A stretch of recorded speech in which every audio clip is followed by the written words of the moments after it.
राधे राधे।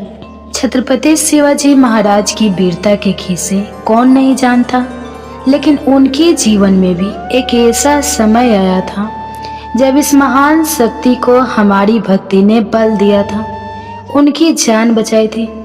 जब वे अपना साम्राज्य छोड़कर बैरागी के लिए चल पड़े थे, तब भी उन्हीं ने समझाया था। आइए आज हमारे बच्चे को वही सच्चे संत की कथा सुनाते हैं। आज हम सभी हमारे घर में ईश्वरीय संतान को पाना चाहते हैं, पर ऐसी संतानें कहाँ जन्म लेती हैं, उनका जीवन कैसा होता है, यह भी हम समझते हैं। और इन विशेष प्रसंगों के द्वारा ही भीतर संतान पर सबसे अधिक प्रभाव पड़ता है, उनके संस्कारों को परिवर्तित करता है, उनके जीवन को श्रेष्ठ बनाता है। आइए यह श्रेष्ठ कथा आज संतान को सुनाना प्रारंभ करते हैं। यह कथा है एक महान भक्त संत तुकाराम जी की, जिनकी भक्ति की सुगंध ने समस्त महाराष्ट्र को महकाया, जिनके अभंग की रचनाओं ने मराठी भक्ति साहित्य की नींव रखी। उनके हर शब्द में भगवान विठल के प्रति असीम प्रेम झलकता था। उनकी हर श्वास में भक्ति की महिमा गूंजती थी। सादगी, विनम्रता, शुद्ध भक्ति का उनमें संगम हुआ था। उनका जन्म एक समृद्ध धार्मिक परिवार में हुआ था। उनके परदादा विशंबर विठल के अनन्य भक्त थे। एक समय विशंबर जी के स्वप्न में स्वयं भगवान ने आकर उन्हें बताया कि उनके लिए वे पुणे के पास बसे हुए देह गांव में आएंगे और उनके घर एक भक्त पुत्र का जन्म होगा, जो अपनी भक्ति द्वारा संपूर्ण विश्व में भगवान विठल के दिव्य नाम का प्रचार करेगा। अगले ही दिन उनके परदादा को देहू गांव में भगवान विठल का एक विग्रह प्राप्त हो गया, जिसकी उनके परिवार ने भी सदा सेवा की। अब समय आ चुका था भगवान विठल की दूसरी भविष्यवाणी के सत्य होने का। पसंब जी के पोते थे पोलो बाबा, जो एक समृद्धि व्यापारी थे। उन्होंने 24 वर्ष तक एकादशी का गंभीरता से व्रत किया। प्रत्येक वर्ष में पंढरपुर पैदल चलकर यात्रा करते। ऐसे भक्त के घर ईश्वरीय अंश संत तुकाराम जी का जन्म हुआ। बताया जाता है कि उनकी मां कनकई ने 9 महीने तक संपूर्ण नवदा भक्ति का पालन किया था। अर्थात ईश्वरीय अंश जहाँ जन्म लेते हैं वहाँ शुद्ध धार्मिक वातावरण तो होता ही है, साथ ही 9 माह के गर्भकाल का विशेष प्रयास भी जरूरी होता है। बताया जाता है जन्म से ही तुकाराम जी के मुख कमल पर अलौकिक तेज, शांति, दिव्यता, पवित्रता और भक्ति थी। उनका नामकरण स्वयं रुक्मणी माँ ने स्वप्न में आकर किया था। कहा अर्थात जो मूढ़ लोगों का उद्धार करने वाला हो। उनके परिवार के पास व्यवसाय था, मान शान और पशुधन भी था, परंतु काल चक्र ऐसा हुआ कि 17 साल की आयु में ही अपने संपूर्ण परिवार की जिम्मेदारी अब उन पर आ गई थी। उस समय भयंकर अकाल भी पड़ा। कई सालों तक उस धरती ने वर्षा की एक बूंद नहीं देखी और इसका प्रभाव उनके व्यापार पर पड़ा। धीरे धीरे अर्जित संपत्ति नष्ट होने लगी। फिर भी तुकाराम जी ने अपने परिवार की जिम्मेदारियों को कभी नहीं छोड़ा। पत्नी, छोटे भाई बहन की जिम्मेदारी, आर्थिक तंगी के बीच भी जब किसी जरूरतमंद को देखते तो उसकी मदद भी वे जरूर करते। इसे हमें समझना चाहिए कि ईश्वरीय अंश का जीवन भी अनेक परेशानियों से घिरा रहता है। हम अपने जीवन में छोटी छोटी परेशानियों से फिर क्यों परेशान हुए, क्यों भगवान को कोसे, क्यों ऐसा समझे कि भगवान ने हमारे साथ ही इतना बुरा क्यों किया है, क्योंकि यही तो जीवन है। महान लोगों का जीवन इसी प्रकार हमें सकारात्मक जीवन की प्रेरणा देता है।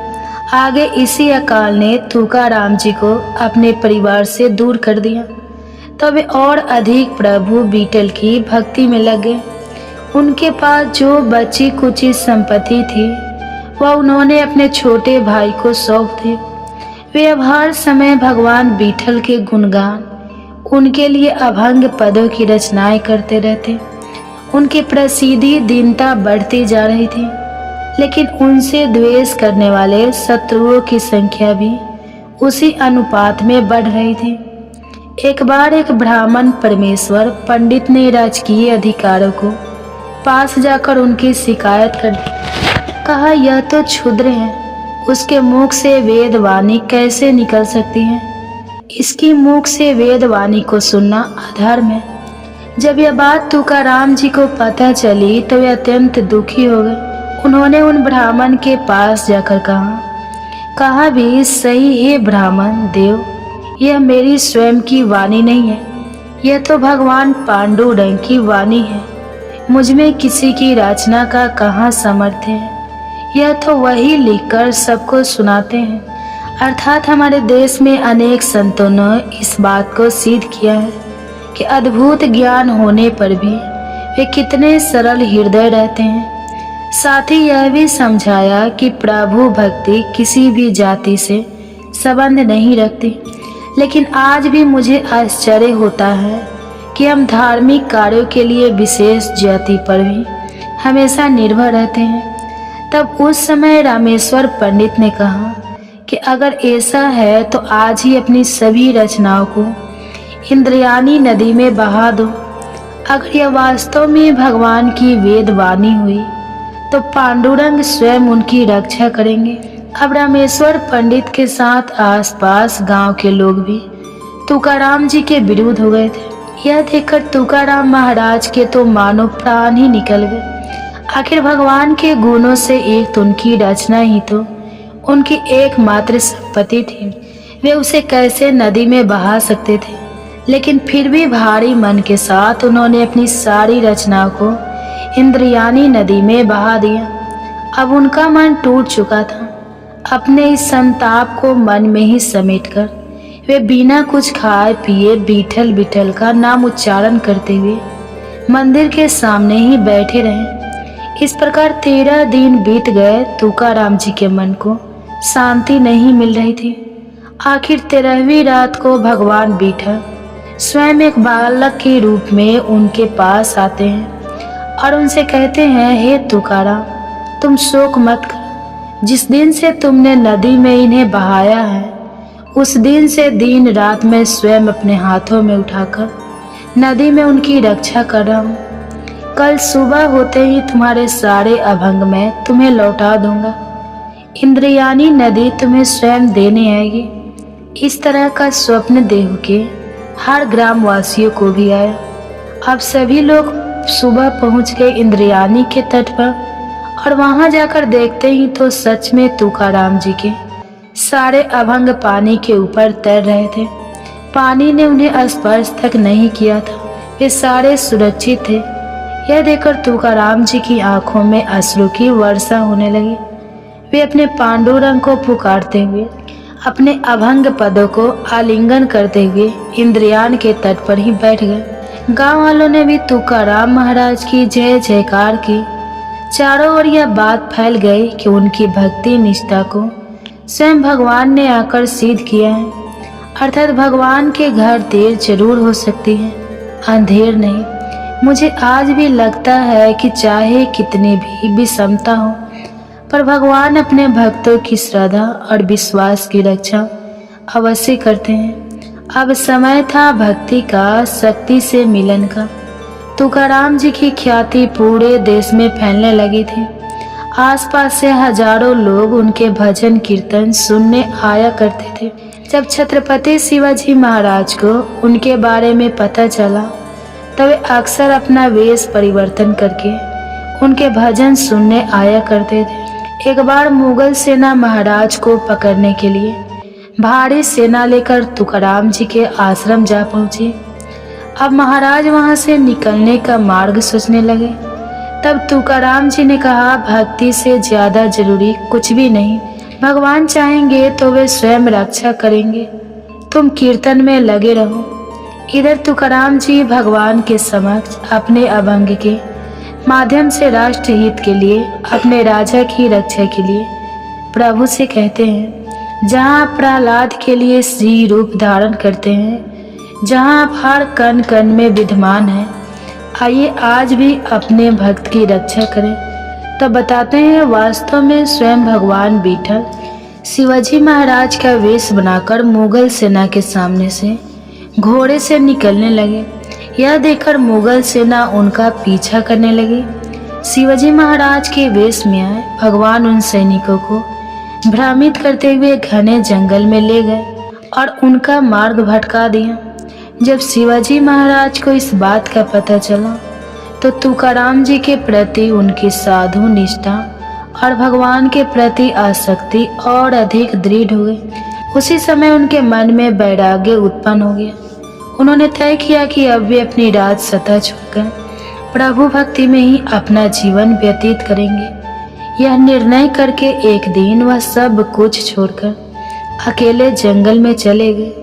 अब जब यह बात उनकी माँ जीजाबाई को पता चली तो वे अत्यंत दुखी हो गए। उन्होंने स्वयं तुकाराम जी के पास आकर प्रार्थना की कि शिवाजी के ऊपर तो संपूर्ण प्रजा आश्रित है, उनके लिए इस प्रकार वैराग्य स्वीकार करना उचित नहीं, आप उन्हें समझा।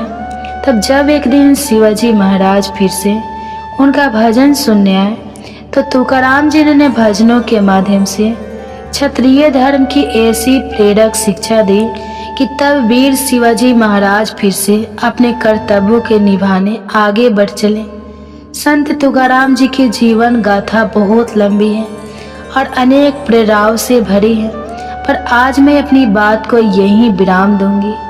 उनका जीवन भक्ति की श्रेष्ठ परिभाषा थी। उनकी प्रभु निष्ठा इतनी दृढ़ थी कि उनके सामने कोई भी वेद पुराण के प्रकार पंडित खड़े तक नहीं रह पाते थे। ऐसे महान संत सदियों में एक बार आते हैं। उन्हें स्वयं भगवान द्वारा भेजा जाता है, जो स्वयं भगवान के सेवक और पार्षद होते हैं और जो भगवान के नाम का प्रचार संपूर्ण विश्व में करते हैं। वास्तव में उनके जीवन चरित्र की गाथा सुनकर हम धन्य हो जाते हैं। इस कथा से हम भक्ति की शक्ति, अध्यात्म की ताकत, शास्त्र और शस्त्र का संगम हमारे देश में जो सदैव अध्यात्मक और शौर्य का मिलन रहा है, इसके बारे में जानते और समझते हैं। आशा है आप सभी को और भीतर हमारी प्यारी सी संतान को भी यह प्रसंग बहुत ही पसंद आया होगा। वे इससे आनंदित जरूर हुए होंगे, क्योंकि ऐसी कथा कहानियों के माध्यम से ही उनका विकास सबसे बेहतर होता है। मैं इस विकास में आगे भी आपकी भागीदारी बनती रहूंगी, ऐसी ही प्रेरक कहानियाँ और आपको सुनाती रहूंगी। आज के लिए इतना ही।